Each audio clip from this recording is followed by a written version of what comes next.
Ako kasi mapapahamak niyan eh. Hmm. Sasabihin, baka matawagan ako ni May, murahin ako. Ba't naman sinabi na ano? Yeah, no. Ba't naman sinabi na mahal ko si Alden? Ay, Ay, nako, nadulas ka na. ang gusto kasi ng Itbulaga, magkatuluyan na sila. Hmm. Hindi ko alam, siguro yun ang ano nila na talagang parang Guy and Pip nun. Yung Guy and Pip nun, nagkatuluyan kasi sila eh. Parang talagang umano na talaga yung mag-height na, yung height na nung love team ba eh, kung magkatuluyan na sila. Yan ang gusto sanang goal ng Itbulaga. Isip ko, hindi, may restaurant talaga yun eh. Yung restaurant niya, nung sumikat na siya, lagi ako kumakain doon. Oo, ang pangalan nun?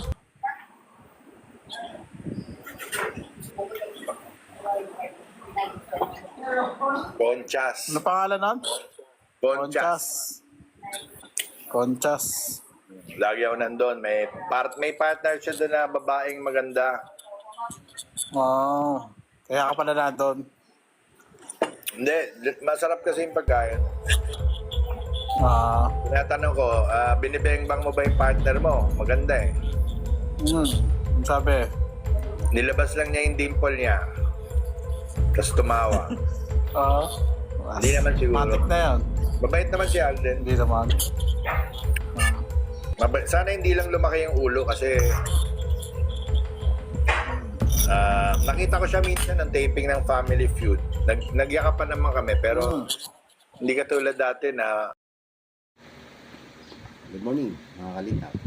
Good morning mga balbas. So dito nga tayo at dito naman natin pag-uusapan ito. No? Reaction na natin ito yung issue na naman na panibago mula kay Tito Sen, ito kay Anjuliana, no? Dito natin pansinin ay talagang nag-spread out at talagang itinalat, no? At pinaka-highlights ngayon yung ating pagkukwentuhan at ating bibigyan ng reaction ay itong kay Men Mendoza, no? Na talagang ibinukon niya, no? Na meron daw palang sikretong naramdaman or meron daw may ba daw siya ibubulgar dito, no? So ano nga ba ang motibo niya rito, mga kabayan, no? So ano nga ba ang gusto niya manglaman nito? Kung ano ba ang for the sake ba na dahil nga tsugi na siya kaya gusto niya na magpapabango, magpapa-epal, no? Pabalbas, no? So dito, mga babayan ay ating pansinin, sinasabi na dito eh na itong si Men Mendoza ay may gusto at mahal nga daw niya at dito nga ay gusto niyang ibubulgar ito, no? Pero meron katumbas, no? Doon kasi sa application na ito, parang TikTok or parang kumbaga, di ba, kung halimbawa magbibigay na kayo ng pakulay yata ito or something like na universe ang tinatawag eh, kung magbibigay kahit isang universe daw ay may ibibigay at ibubulgar niya kung ano ang kanyang sikreto na nalalaman patungkol kay Men Mendoza doon, no? So hinalungkat niya sa mga nakaraan na alam naman natin na sa mga ganitong klaseng tao, no? Meron lang talagang habol ito. Ano ka ba ang habol? Bakit niya isisirain or bakit niya gagawan ng kwento na naman na tagal na yan, no? Talagang nasa na ibaon na yan sa hukay o na, wala na yan eh dahil matagal na yun, no? So ano ba ang gusto niya mangyari dito, mga balbas, no? So kung ating pakinggan ay gusto niya magpapalipad ang mga viewers na may nasa 200 or 2,000 viewers siya, no? Doon sa live niya na gusto niya, kung gusto niyo malaman kung anong sikreto, pero meron ng hint no, na yun nga, no, ang sinasabi niya rito na gusto niya ibulgar eh alam naman natin na, di ba, sinabi niya eh, kunwari na sinabi niya na or nabuking siya na si Men Mendoza nga or itong si, no, nung dati pang Aldab na love team, itong si Alden Richard at si Men Mendoza ay nagkakagusto siya mismo doon kay at mahal na daw ito, no? So marami pa siya ibubulgar ko. Ano ba ang motibo nito? Bakit niya kailangan pang isisiwalat o bakit pa naman hahalukatin yung mga nakaraan pa, no? So no, or sa atin ay ang opinion natin dito ay huwag, sige, dahil siya na opinion niya at nasa social media siya, no? So naging public siya. So ito, maraming pupuna at maraming talagang magkakagulo ito, mga palpas, ano natin, kababayan natin dito, no? So kung ating pakinggan ay nadalamay na rin dito si Alden Richard, no? Na which is na sinasabi niya dito kung ang katumbas ng pagbubulgar niya kay Men Mendoza ay isang universe, dito naman kay Alden Richard ay aabot ito ng 10 or 10 universe, no? So napakataas or natin, mga balbas. No? So mga kababayan natin, ay panoorin natin muli at talagang grabe ang pagbubulgar ni Juliana rito. No? So ito yun. Kahit pa paano, bibigyan niya ako ng mga 1 minutong kwento. Eh. Ngayon. Hindi ko alam kung lumaki na yung ulo Mm. o pagod lang. Pero, yun nga, kasi, sige na nga, kakwento ko ng konting Alden, parang sa inyo, 2.1 thousand eh. Tasan ba kami, no? Kasi nasa ibang bansa kami. Hong Kong yata yun.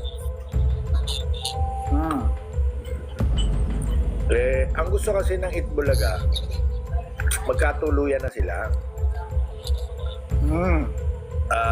Hindi ko alam. Siguro yun ang ano nila na talagang parang Guy and Pip nun. Yung Guy and Pip nun, nagkatuluyan kasi sila eh. Parang talagang umano na talaga yung mag-height na, yung height na nung love team ba eh, kung magkatuluyan na sila.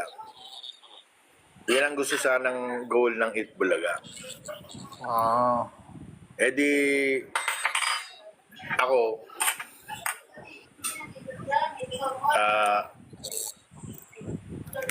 masama ako, nasa lobby yata ako kasi mahilig lang ako maglakad eh. Parang tinawag ako ni Mrs. Tobiera.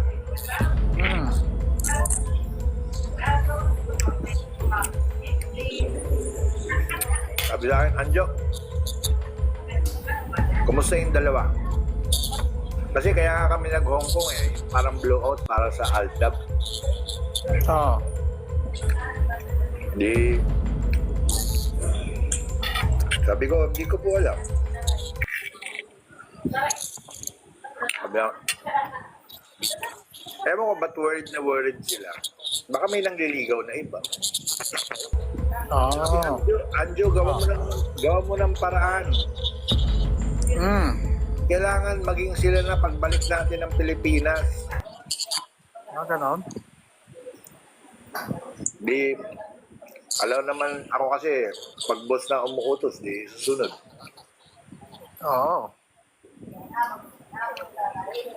Eh, asawa ng boss yun. Punta ako sa kwarto ni Maine.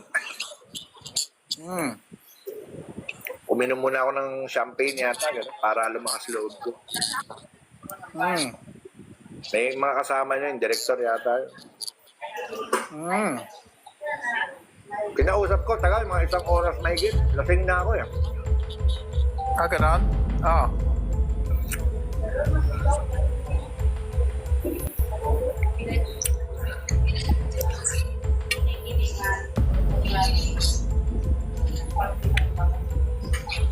Ngayon lang ang lalabas to. Hindi ko alam kung ilalabas ko. Nakakahiya. Sa akin manggagaling.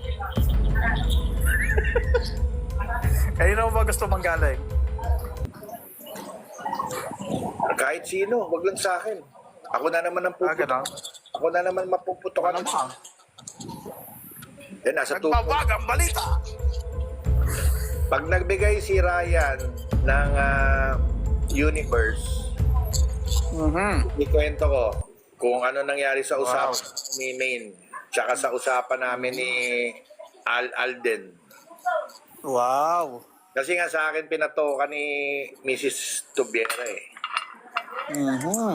Yan. Sa akin pinatoka.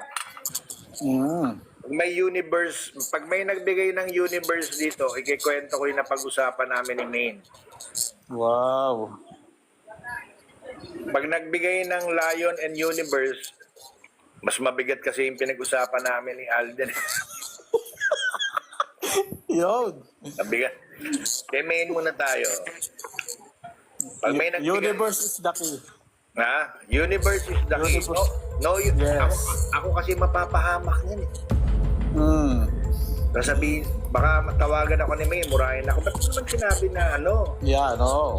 Ba't naman sinabi na mahal ko si Alden? Ay. So yun na mga balbas natin at mga pabayan natin. So meron pa tayo at meron pang pwedeng kasi ito mahaba-haba to, mga balbas mga babayan natin no?